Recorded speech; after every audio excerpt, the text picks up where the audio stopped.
The bottle looks the same. The label says British, and you've been buying it for years without thinking twice. But here's what the label on your supermarket milk does not tell you. It does not tell you which processor supplied it. It does not tell you whether the cows ever went outside. It does not tell you whether the certification on the bottle means anything beyond a legal baseline. And it does not tell you that the farm supplying your milk last month may have been suspended for animal cruelty this month, while the bottle in your fridge looks exactly the same.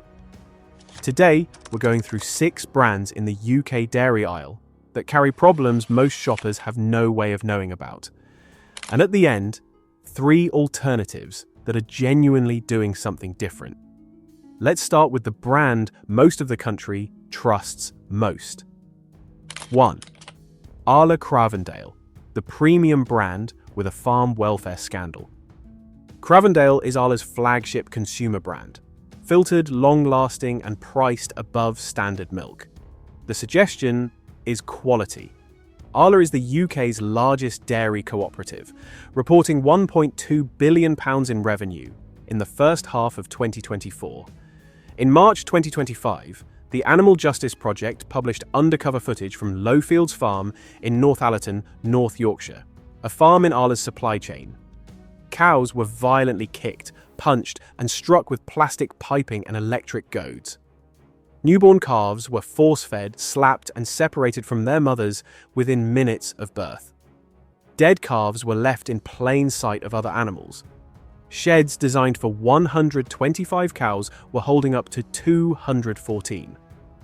Alex Simmons, a former Deputy Chief Veterinary Officer for the UK government, said the footage suggested systemic failures in training, supervision, and welfare compliance, and that several instances appeared to constitute breaches of the Animal Welfare Act 2006.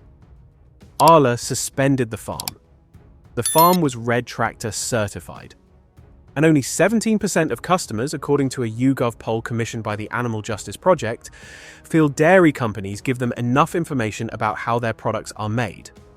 Cravendale's premium positioning implies higher standards. The supply chain it draws from is the same one that produced that footage. And if the UK's largest dairy cooperative can have a welfare scandal on a certified farm, the next brand shows what happens when that same supply chain sits behind a supermarket own label. 2. Tesco own brand milk. Zero-grazed cows. No label to tell you. Tesco sources milk from both Arla and Müller. Aviva campaign's investigation, conducted between 2021 and 2022, documented Lea Manor Farm in Cheshire, a zero-grazing operation supplying Tesco via a Müller contract. Zero-grazing means the cows never go outside. They spend their entire lives indoors on concrete. In 2022, a farm worker at Lea Manor was found guilty of hitting a cow with a spade more than 60 times, causing 18 lacerations plus bruising and swelling. The European Food Safety Authority has found that zero-grazed cows face significantly increased risk of lameness, hoof problems, and mastitis. Around 20% of the UK dairy industry now operates zero-grazing systems. There is no legal requirement for Tesco to tell you whether the milk in its own brand bottle came from a zero-grazed herd. The bottle says British. It does not say whether the cow it came from ever stood on grass. And if Tesco's label conceals the farming system behind it, the next entry looks at the processor supplying that milk and what was happening inside its own operations in 2025. 3. Müller Milk. Farmer payments below production cost and a plant meltdown. Müller Milk and Ingredients is the UK's second largest dairy processor. It processes milk for its own branded products and supplies several supermarket own brand ranges. The same Viva investigation that covered Lea Manor also documented Newburgh Farm in Dorset, another Müller-linked zero-grazing unit, where cows never went outside and calves were housed in individual hutches for up to 12 weeks, in violation of government guidance. In April 2025, a major breakdown at Müller's Skelmersdale plant forced hundreds of farmers to dump thousands of litres of milk during peak spring production. Farmers absorbed into Müller's supply base following its acquisition of Yew Tree Dairy in late 2024 were reportedly being paid 33 to 35 pence per litre, up to 15 pence less than competing processors. With production costs running at 40 to 46 pence per litre, those farms were losing money on every cow they milked.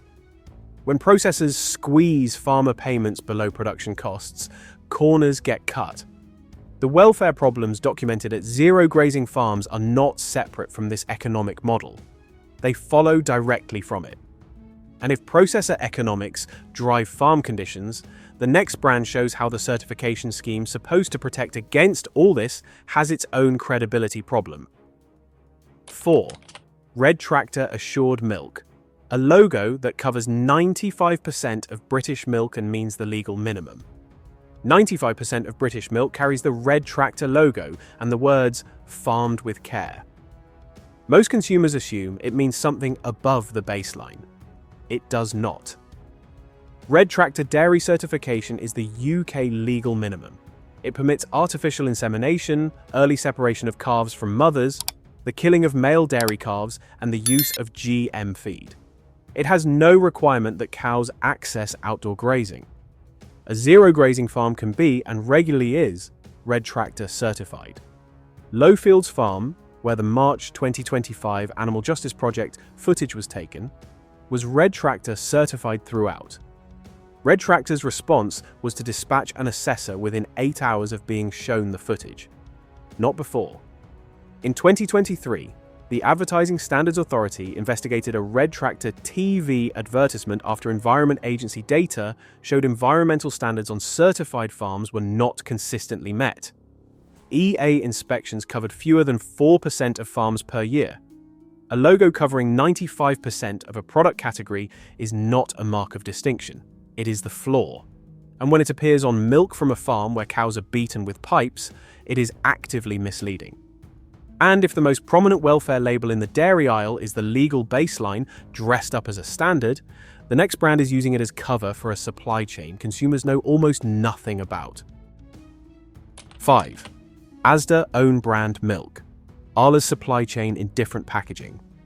Asda is one of Arla's primary UK supermarket partners. Its standard own brand milk is supplied through the same Arla network implicated in the Lowfields Farm investigation. When the footage was released, Asda said it welcomed the prompt actions taken at this farm to restore the high standards our customers expect. The assumption embedded in that response is that one farm briefly slipped. The Social Market Foundation found that only 2.3% of UK animal welfare breaches result in prosecution. Local authority inspection rates have fallen sharply due to budget cuts. The problem is not one farm. It is a system in which falling short is rarely detected and almost never prosecuted. Asda's standard own brand label carries no processor information, no farm system details, no grazing data. British is not a welfare standard. And if Asda's bottle is effectively Arla in different packaging, the final brand shows how another major retailer made a supply chain decision affecting every customer's milk, without telling anyone. 6. Morrisons own brand milk, the Bovaer trial you weren't told about. In November 2024, Arla announced it would trial Bovaer, a feed additive that suppresses methane-producing enzymes in a cow's digestive system, across 30 UK farms. Morrisons, Tesco and Aldi were named as partners. Bovaer is approved by the UK Food Standards Agency. The science is clear that it does not enter the milk. Methane reduction in dairy is a legitimate and urgent goal. The problem is not the additive. The problem is that Morrisons' customers were not told before the trial began. When the announcement was made, the backlash was significant enough that people were pouring Arla products down the sink and thousands threatened boycotts. Much of it driven by misinformation, but all of it driven by the feeling that a decision had been made about their food without them. That feeling is not irrational. It reflects a pattern. Morrisons' own brand milk carries no grazing information, no processor identification, no farm system disclosure. The Bovaer episode is simply the moment the opacity became visible. The decisions being made about what goes into your milk and how the cows producing it are kept are not made with you in mind. They are made around you. So those are 6, and the thing connecting all of them is the same. The label is doing active work to stop you from knowing what you are actually buying. Here are 3 brands where the label is doing honest work instead. Waitrose's own brand milk is the only major supermarket with a contractual minimum outdoor grazing pledge. All cows producing milk for Waitrose spend at least 120 days a year outside. Waitrose also publishes its calf welfare policy publicly, something very few supermarkets do. It costs more. The higher price reflects a genuine difference in the farming system. Yeo Valley Organic sources from 130 British organic farms. Soil Association standards require pasture access for the majority of the year when weather permits, at least 60% grass-based GM-free feed, and no routine antibiotics. It is a meaningfully higher bar than anything Red Tractor requires, available in most major supermarkets. Asda Free Range milk, which sits on the same shelf as Asda's standard own brand, carries the Pasture Promise logo, independently assured by the Free Range Dairy Network. It means the cows spent at least 180 days a year outside. It is not organic, but it is verified, and it tells you something the standard bottle next to it cannot. The difference between the brands to avoid and these 3 is not purity, it is information. The brands on the avoid list are built on the assumption that you will not look closely. These 3 are built on the assumption that you will. That distinction is worth paying for. Before you go, remember this. Not everything on a supermarket shelf is what it seems. If you found this investigation useful, subscribe to Food Check UK so you don't miss the next one. And I'm curious, what milk do you usually buy? And have you ever noticed a difference between cheaper and premium options? Let me know in the comments below.